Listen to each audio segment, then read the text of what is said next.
We read in Pirkei Avos, in Ethics of Our Fathers, that God created the world with 10 utterances. As it says, God said, let there be light. God said, the heavens should part, the dry land should be seen. But there were 10 utterances. What's an utterance? Vayomer. Hashem said it should be. There should be this, there should be that. And the Midrash goes and tries to count the 10, and it only finds 9. And it concludes that the first word in the Torah, Bereshis bara Elokim, in the beginning, God created heaven and earth. That's the first utterance. This is before he said anything, because the pre-state before God said, let there be, it says, in the beginning, God created heaven and earth. So if he created heaven and earth, all of a sudden now it starts speaking about God said there should be or there should be that. So what exactly is going on? So there's an interesting Ramban, Nachmanides, at the beginning of the book of Bereshis explains, and he quotes a Greek term. He says in Greek, there's a word called hiuli. Hiuli, it's Greek. And he says the word hiuli means an energy. It's the Greek word for energy. And there's an energy called heaven, and there's an energy called earth, terrestrial. There's a heavenly energy and there's a terrestrial energy. What does that mean? It means that before existence, it was ex nihilo, nothing existed. The only thing existed before God, before existence, was God himself. There wasn't a trace of anything that has relevance to creation. Not on an energy level, not on a reality level, an actualization level. So what existed pre-existence? Only God. And that's what we speak about. What is creation? It's yesh mi'ayin. It's something from nothing. Now the question, how could you create something from nothing? If nothing existed, even nothing is a state of creation, this is pre-nothing. So how does that happen? The answer is, there's nothing beyond God's ability, and God is able to extract, to bring something out of nothing, because God is the creator. We discussed what is the difference between the term formation and creation. The two terms mentioned in the first portion of the Torah, Genesis. God created and God formed. There's creation, formation. Formation means you have entities, whatever they may be. They may be subparticle entities, but they exist, and by coalescing them, it becomes something. Creation means it's pre that. Nothing exists, not even on an energy level. Creation means God said, let it be. That means something came into being which did not exist pre to that moment. But how does it happen? We have no understanding how that happens, but God is God, and God is infinite. God is everything. We have no understanding how this happens. No understanding. But that's creation. Formation is what? Is the coalescing, combining various entities that do exist at whatever level. And as a result of combining them, forming them, coalescing them, they become something. That's how it works. So the Midrash asks, we count up the utterances, there are only 9. What is the first set of? Midrash answers, Bereshis bara Elokim.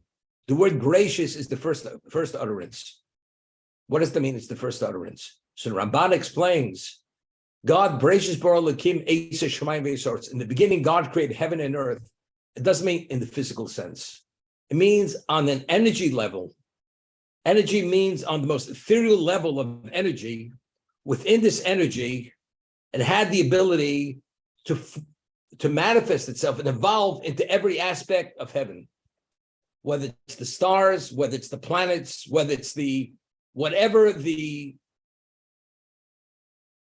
that reality is, it was contained within that energy. The energy of the earth which is the huyuli, what he calls in Greek, huyuli, the energy of the earth. It's energy. When you see it as energy, you recognize nothing. But what manifests itself from that energy is every aspect of the terrestrial level, the four elements of creation.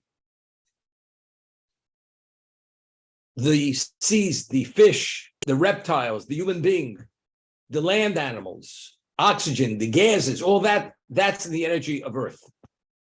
It's all energy. So the word voracious means potential. It means potential. It's energy that has potential to evolve and be actualized and formulated into the reality of existence. That's voracious. I'll give you an example. I'd once mentioned, Talmud tells us, Cleopatra, who was the Egyptian queen, she once asked one of the great rabbis of the Talmud, and she says, I'm amazed at what your God does. Unbelievable. You have this colorless fluid, liquid, it's called sperm, semen. And it's like a mucus, and you have an ovum. And when the ovum is fertilized, what evolves?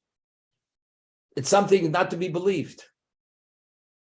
You have flesh, you have bones, you have different colors, different densities, you have brain, you have hair, and out of this colorless fluid, in combination with the ovum, what develops is something not to be believed. It's a miracle. How from one thing that seems to be just this colorless fluid, evidently within it lies an energy, a potential that all this manifests itself from that. Because when you look at the beginning, you see nothing. I'll give you an example. You take a seed, and it's a particular species of seed. You put it in the ground. When you look at the seed, you have no idea what the potential of that seed is. But as you put it in the ground, together with the minerals that are contained within the soil, what happens? That seed germinates and eventually begins sprouting. And what manifests itself? What grows? It's something not to be believed. Within that seed, we'll talk about the DNA. Within the DNA, the makeup of that seed, you have a tree, fruit, multiple fruits. That's exactly what existence is. It's a manifestation of what? Of things which initially seem to have no relevance to the end result, but that's the process of creation. It germinates, it rots, and all of a sudden it begins sprouting. Before creation, there was nothing. There was no energy, there was nothing. At the beginning of creation, God created an energy. The energy of heaven, the energy of earth. That's where it began. Now, the first day, it started to manifest itself. God said, let there be light. From that energy, light manifests itself. But initially, what was that? It was potential. A child is born, an unintelligent being. First day of birth, the child has a brain. Child has all kinds of systems that exist within that newborn infant. If that child is nurtured and fed and taken care of properly, the child naturally develops, and that mind becomes an intellect. That's the intellectual basis, and has many abilities: retention, understanding, comparison, theory, has everything. And that's the system, the neurological system, which allows the body to function. And as the child develops, there's certain coordinations which come about. There's certain skills that come about, abilities come about. When the child was a newborn infant, did you know what the child was? These things manifest themselves. It happens. It evolves. It develops. But what the child develops into, that potential lied within the child from the first day of its birth. When it was in utero, as an unborn fetus, when it was born, if everything would happen as meant to be, ultimately the timeline is from birth till death. This is meant to evolve, to be as it is. And if there's a certain defect in the genome of that child, certain diseases certain conditions may develop. Although initially you didn't recognize those conditions. And the defects, it's only later are you able to see it when it manifests itself. That's exactly what creation is. God said, Bereshis Bara. In the beginning, God said there should be an energy of heaven and earth. From that energy, what evolved was every aspect of creation. From beginning to end, through the human being. But these energies are not part of God. God created these energies.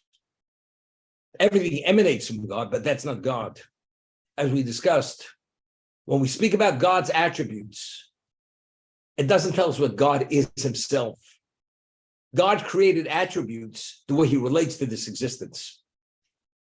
The existence is not a reflection of God's ability, but rather God had a program, had an intent to create an entity in a human being that it should be a beneficiary of God's chesed. And therefore, it's not to show who God is, but rather that the human being should be the ultimate beneficiary of God's creation. So therefore, it was created in this limited, exacting profile with all the attributes and all the components of creation.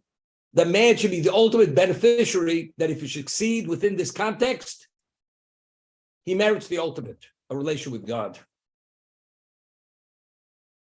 God created the soul, which is totally spiritual, and the body, which is totally physical. He infused one with the other, creates this composite. All this potential is meant to evolve through this composite. And the world rises and falls based on the behavior of this composite called the human being. That's the reality of existence.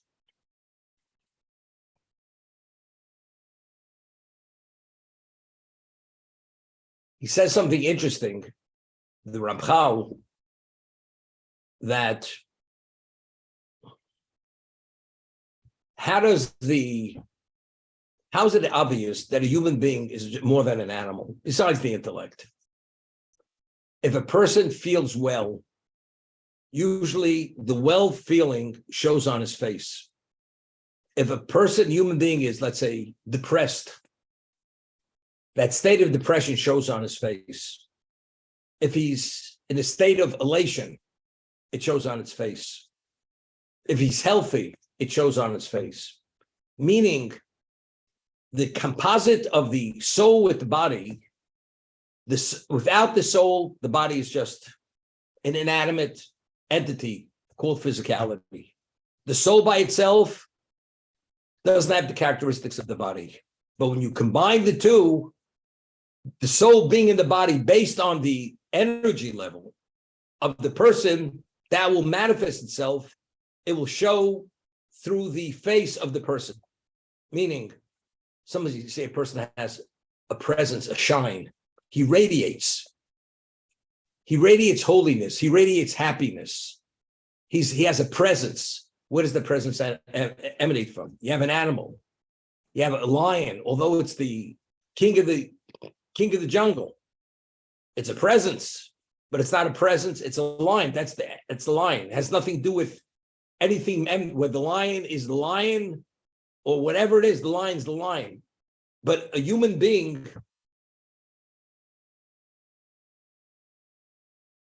it's interesting. We had mentioned that the human being is called Adam because he's made from the earth. Yet the animal is also made from the earth. Both the animal and human were created on the sixth day of creation. But yet the animal is called Behema. The human being is called Adam. So the Medrash says that what's Behema? It's really a conjunction. Boma. What is it? You know what it is? It is what it is. It's an animal. It's a hulk of flesh and bones. It's a mass of physicality. Boom. What it is, that's what it is. A human being, as we said, is earth is potential. A human being, you don't know what he is, what his potential is. King Solomon says in Koheles, he envies the dead more than the living. What does it mean? When a person dies, he's non-functional. See, the Medrash explains with an allegory.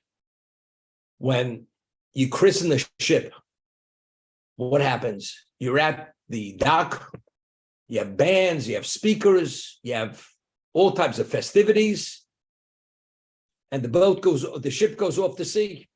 Everybody's excited. Does anybody know if that ship's coming back? When you launch that ship, you don't know if it's coming back. You only know later how that sea voyage is going to be.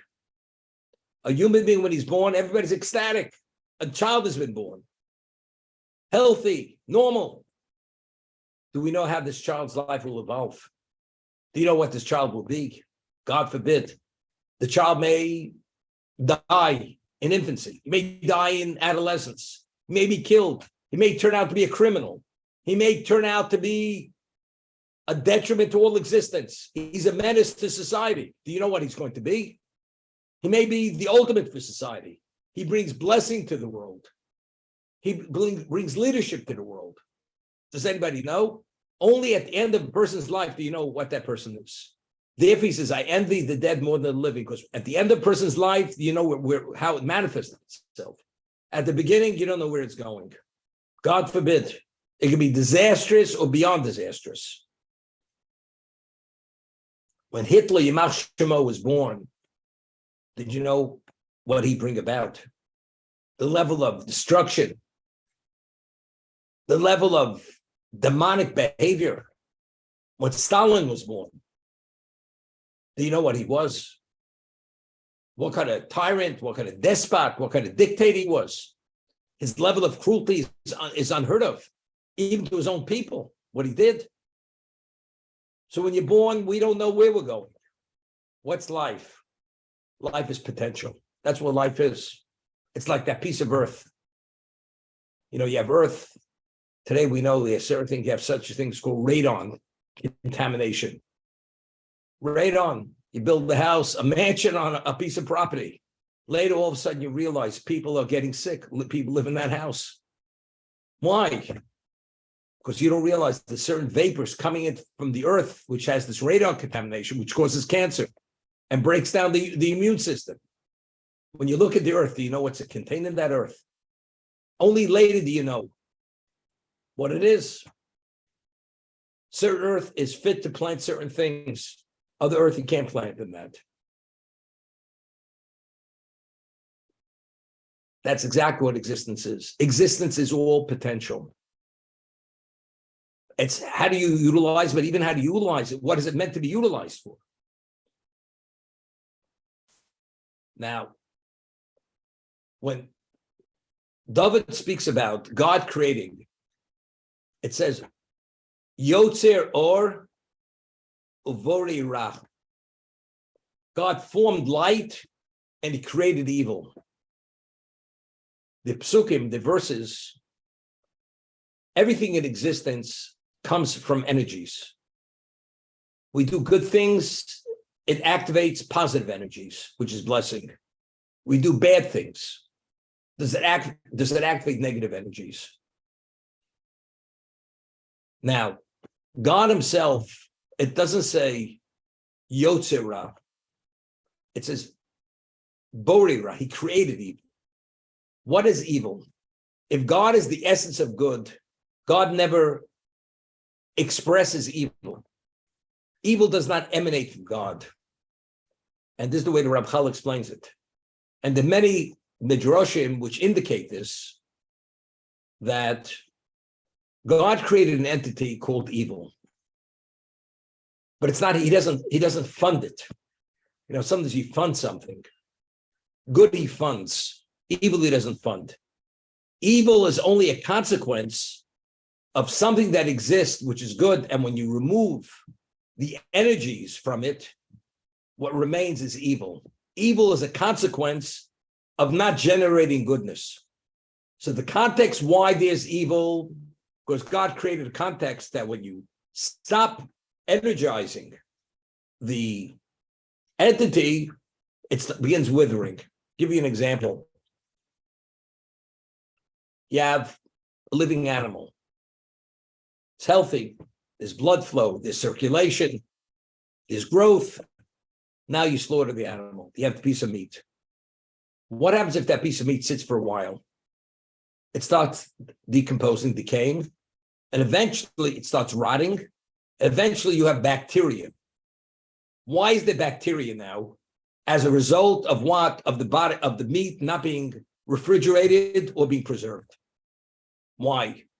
Because since it no longer has the blood flow, oxygenizing the blood, which supplies all the nutrients or the life to the flesh, when you remove that, it begins what? It begins decaying. And the more it decays, the more it decomposes, because of its makeup, what happens to it? Bacteria evolve, sets in. And other bad things happen. That's exactly what evil is. It's not something which overtly is happening. It's as a result of being in a passive state. That's a result of passivity. That's what evil is. So evil is a consequence of not doing good. Good is a direct result of advancement. Evil is a result of passivity. When you should be positive and you don't, infuse it with what you should infuse it, that state of passivity creates evil. But not God is not funding the evil. He's not willing the evil.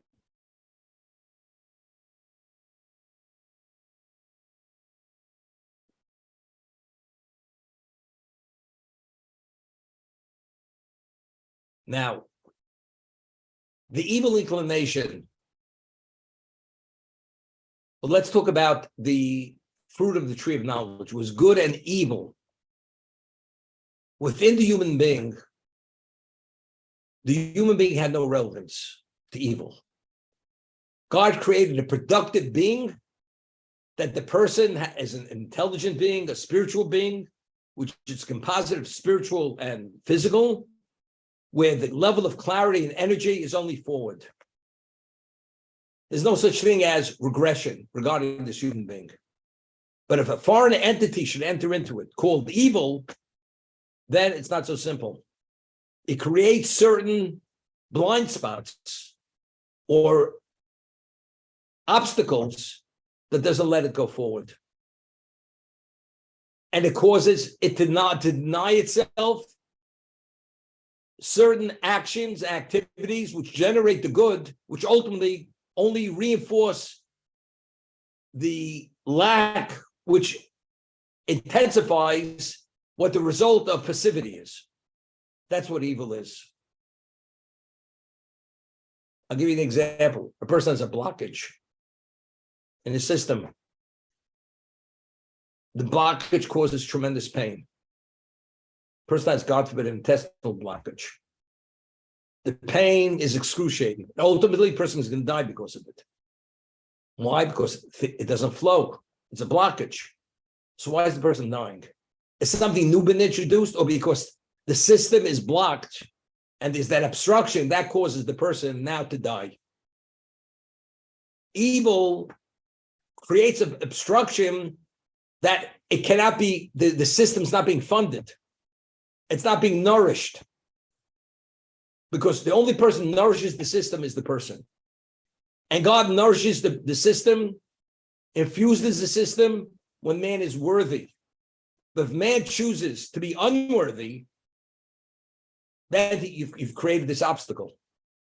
God ceases to infuse and fund the system. There's an obstacle. There's an obstruction. All of a sudden, everything starts falling apart. Everything backs up. Everything begins imploding. That's the understanding.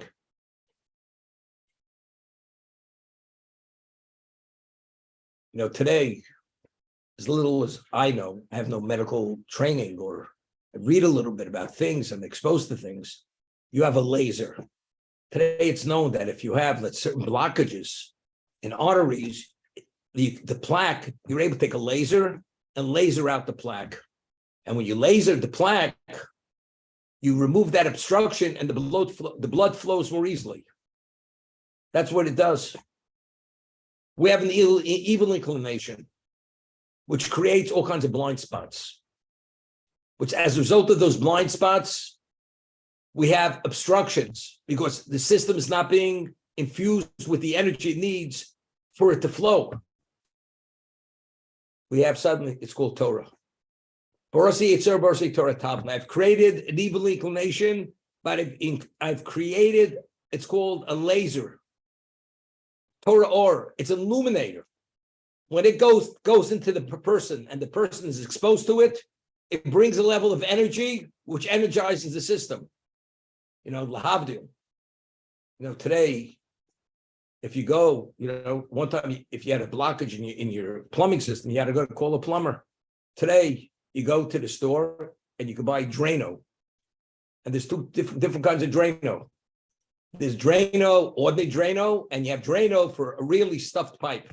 You pay that twice as much. You put that down the system, it sits there, it wears through eats through the blockage, the obstruction. All of a sudden, you pour a gallon of hot water down that system, clears. Lahavdil. We got blockages, we have blind spots. All of a sudden, you put on this beacon of light. You take this energy drink, all encompassing. It creates a surge, which whatever that blockage is, it's like you have a fog. And all of a sudden you have a gale wind coming in or a smog, it just blows it away. And all of a sudden you begin seeing, what's out there. This is exactly what the Torah is. It creates an energy that God rains down a positiveness, which automatically energizes the system, which doesn't allow that decay through passivity any longer because it's energized. That's the understanding.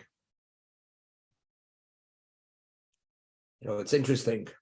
Very often we need, Mishlays, Proverbs, and there's certain things which you cannot describe in the spiritual realm.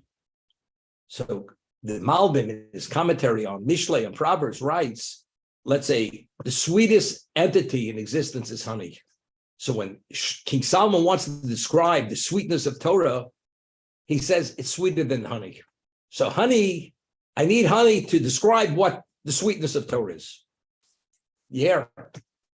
There's such a thing as Drano to clean pipes, because we have to explain exactly what we're talking about right now. You understand?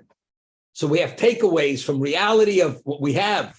Certain things that you pick up in Home Depot and in various hardware stores, to be able to appreciate the value of spirituality.